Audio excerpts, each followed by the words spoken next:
여러분, 치과 가는 거 좋아하시는 분 계신가요? 아마 전 세계에 한 명도 없을 겁니다. 그 윙 하는 기계 소리, 잇몸을 찌르는 통증, 그리고 무엇보다 임플란트 하셔야겠는데요. 견적 200만원입니다. 라는 소리 정말 싫죠. 저도 그랬습니다. 10년 전까지만 해도 저는 치과 VIP였습니다. 툭 하면 잇몸이 붓고 피가 나고 충치 때문에 치과를 드나들었죠.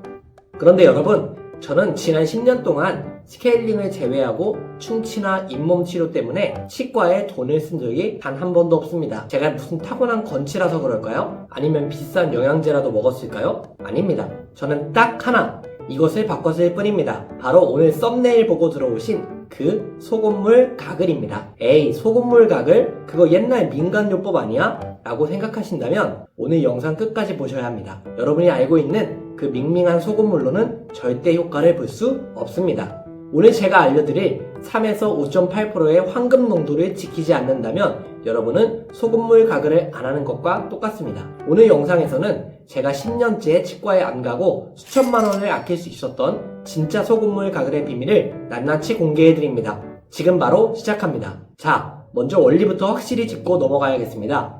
왜 수많은 가글액을 두고 하필이면 소금물일까요? 시중에서 파는 화학 성분의 가글액, 물론 좋습니다.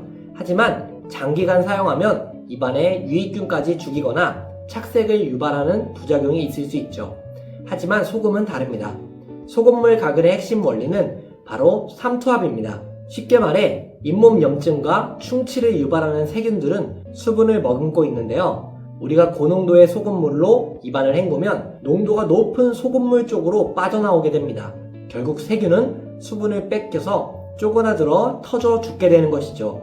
이것이 바로 천연살균 작용입니다. 실제로 제가 10년 전 잇몸이 너무 부어서 밥 먹을 때마다 불편하곤 했는데요. 치과에 가야 하나 고민하다가 제가 오늘 알려드리는 농도로 딱 3일간 가글을 했습니다. 그 결과 어떻게 됐을까요?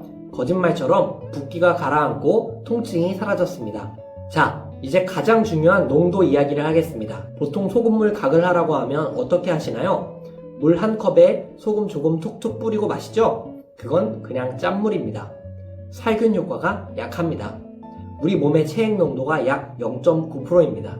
병원에서 맞는 식염수 농도죠. 이 0.9%는 우리 몸에 자극이 없고 편안하지만 강력한 치료 효과를 내기엔 부족합니다. 염증을 잡고 세균을 터뜨리려면 우리 몸의 농도보다 훨씬 높은 고장성 식염수가 필요합니다. 제가 10년 넘게 테스트하며 찾은 잇몸 염증의 농도는 바로 3%에서 5.8% 사이입니다. 바닷물의 농도가 약 3% 정도 되거든요. 즉, 입에 넣었을 때 으악 짜다 싶을 정도의 농도가 되어야 합니다. 그럼 3%의 농도를 어떻게 만드느냐? 복잡하게 저울을 달 필요가 없습니다. 제가 3에서 5.8%의 소금물 농도 만드는 영상을 올려놨으니까 참고하시고요. 종이컵 1컵 분량의 3분의 2 정도 되는 미지근한 물 100ml를 준비합니다. 밥숟가락 말고요. 티스푼으로 소금을 듬뿍 떠서 1스푼에서 1스푼 반 정도 넣으세요. 그리고 완전히 녹여줍니다. 이 정도가 3에서 5.8% 내외의 농도입니다. 입안에 염증이 심하거나 잇몸이 많이 부었을 때는 소금 양을 조금 더 늘려서 5%대까지 높여주셔도 좋습니다. 단, 소금 알갱이가 남아있지 않도록 충분히 녹여주시는 게 포인트입니다. 소금 종류도 중요한데요. 맛소금 안 됩니다. 조미료가 들어있어요. 깨끗하고 불순물이 없는 소금을 준비해주세요. 좋은 소금을 고르는 선택 기준이 궁금하시면 고정 댓글을 확인해주세요. 농도만큼 중요한 게 가글하는 방법입니다. 그냥 입에 넣고 우물우물 하다가 뱉으시면 안 됩니다. 첫째, 1분 이상 머금고 견디세요. 소금물이 잇몸 사이사이 치아 틈새로 침투할 시간이 필요합니다. 삼투압 현상이 일어나려면 최소한의 시간이 필요해요. 처음에는 30초도 힘들 수 있지만 익숙해지면 1분 동안 입안에서 소금물을 굴려주세요. 둘째, 가글할 때 소리가 나야 합니다. 입안 앞쪽에만 헹구지 마시고 고개를 뒤로 젖혀서 목구멍 입구 편도 있는 데까지 닿도록 아 소리를 내며 헹궈주세요. 목감기 예방에도 탁월합니다. 셋째, 치아 사이로 물총을 쏘세요. 이게 진짜 저만의 꿀팁인데요. 입을 다문 상태에서 혀와 볼의 압력을 이용해 치아 사이사이로 소금물을 세게 밀어 넣으세요. 치실을 하듯 소금물이 치아 틈새로 강하게 통과하게 만드는 겁니다. 잇몸 깊숙이 박혀있는 세균을 씻어낸다는 느낌으로요. 이 과정을 아침 기상 직후 그리고 자기 전 양치 후에 꼭 해주세요. 특히 자기 전이 정말 중요합니다. 밤새 입안에서 번식할 세균을 미리 차단하고 잠에 드는 거니까요. 자, 여기서 걱정되시는 분들 계실 겁니다. 그렇게 짠물로 하면 치아 부식되는 거 아니야? 혈압 높은데 괜찮나? 이런 질문들 댓글로 많이 달릴 것 같아서 미리 답변 드립니다. 맞습니다. 고농도 소금물이 입안에 남아서 마르게 되면 치아 표면이 미세하게 부식되거나 잇몸이 건조해질 수 있습니다.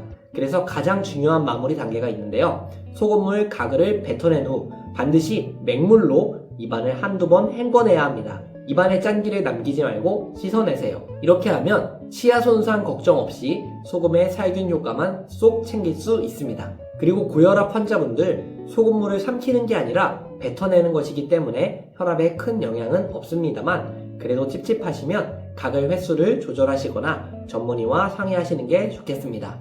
하지만 대부분의 경우 뱉어내고 맹물로 헹구면 아무 문제 없습니다. 자, 오늘 내용을 딱 3줄로 요약해드립니다. 잇몸 염증과 충치의 원인은 세균입니다. 이 세균을 잡는 건 삼투압을 일으키는 소금물이고요.